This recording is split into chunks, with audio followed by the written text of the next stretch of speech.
Oi gente, aqui é a Dessa, esse aqui é o Louca dos Livros e hoje eu vou falar pra vocês por que ler Cinder e as Crônicas Lunares.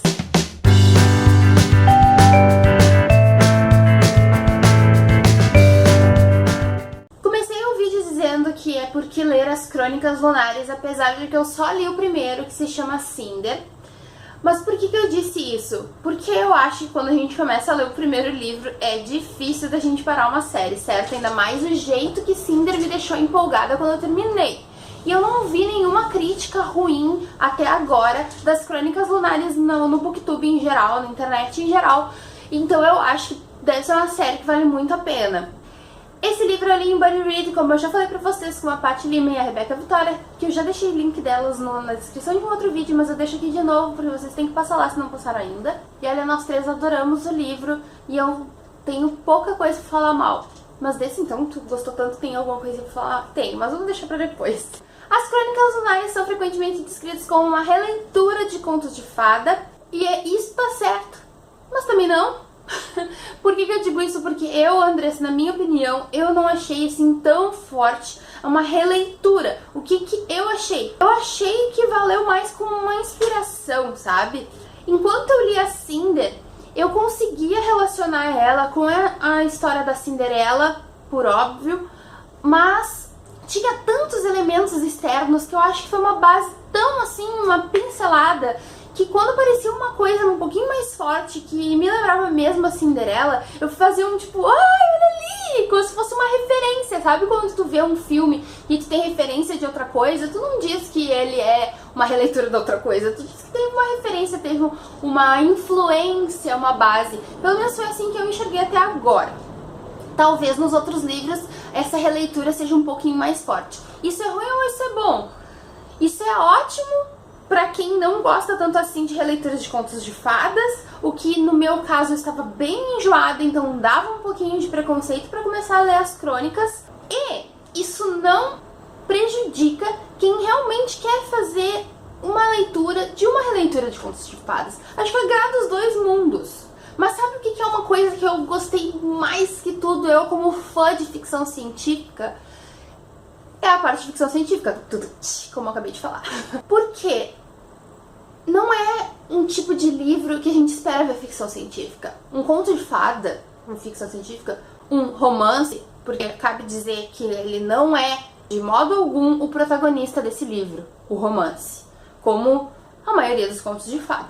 Acho que quem não tem tanto um gosto como eu pela ficção científica pode ser introduzido nesse tipo de literatura, nesse tipo de mundo da ficção científica por um livro como esse. Pessoas que têm um pouquinho de preconceito, que acham que não vão entender. Esse livro é bem simples. Tem algumas coisinhas que de repente quem não tá acostumado com o mundo da ficção científica talvez dê uma perdidinha assim, mas não é nada demais. O livro dá uma explicada boa nas coisas que ele não explicou ainda, ele vai explicar nos próximos. E como sempre, eu tô aqui no meio do vídeo e eu ainda não dei pra vocês a sinopse.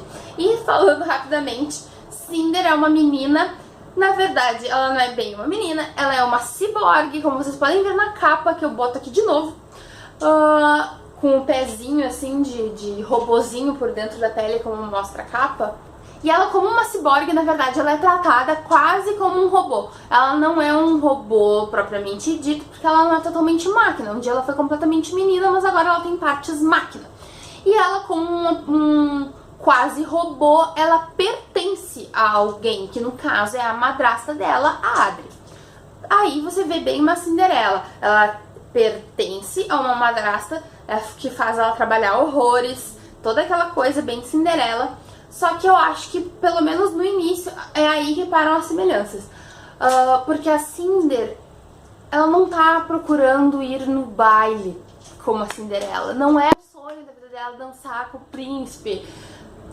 Será que ela quer dançar com o príncipe? Claro que ela quer dançar com o príncipe. Quem não gostaria de dançar com o príncipe?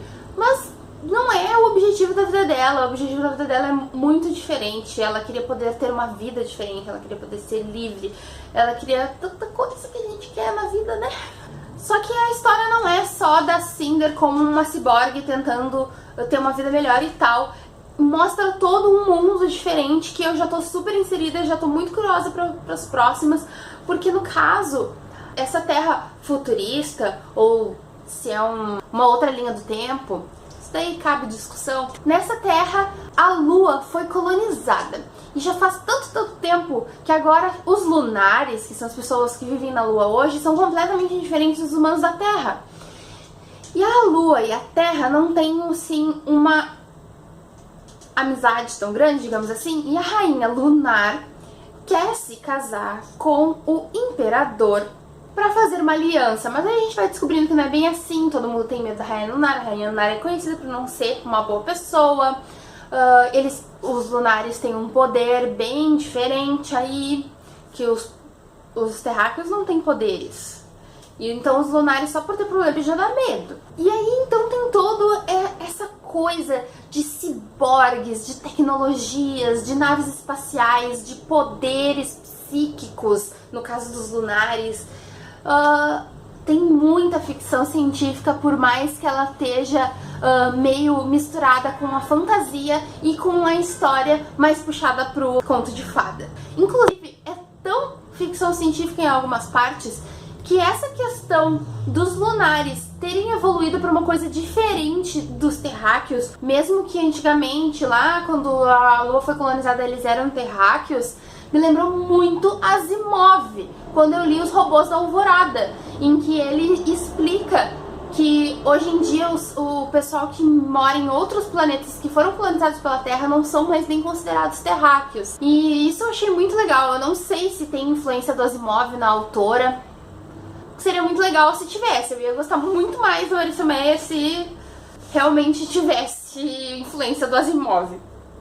Mas enfim, então é isso, gente. Pro Cinder é isso que eu tenho pra dizer pra vocês, porque eu ainda não li o resto, mas eu tô louca pra ler o resto já. Inclusive tem até um livro spin-off que é só sobre a Rainha Lunar, e deve ser muito legal. E vocês comentem aqui embaixo se vocês querem resenhas de cada um dos livros, ou se vocês preferem então que lá no final, quando eu terminar de ler todos, eu dê um resumão se vale ou não a pena as Crônicas Lunares. Oi, gente! Então é o seguinte, eu tava editando aqui e eu percebi que eu não falei o defeito que eu disse pra vocês que eu ia falar mais tarde do livro. Mas rapidinho então, porque não é muita coisa, só uma coisinha me incomodou, que foi tipo o plot twist, digamos assim, da história. A gente meio que repara desde o início, e a personagem principal, que tá com todas as informações na cara dela, não percebe, sabe? Ela vai perceber, tipo, no finzinho, quando a gente já tem certeza absoluta. Mas não é nada que acabe com a leitura, e eu só tô falando porque eu tinha dito mesmo que eu ia falar no final e não falei nada. Pra eu dizer também que eu achei o livro 100% perfeito, e é isso. Espero que tenha feito vocês se interessarem pelo livro. Comentem aqui embaixo o que vocês acharam do livro, se vocês já leram. Curtam o vídeo se gostaram, se inscrevam se é a primeira vez de vocês aqui. Deem uma olhadinha nas redes sociais também, elas estão todas escritas aqui embaixo. E beijo, até a próxima.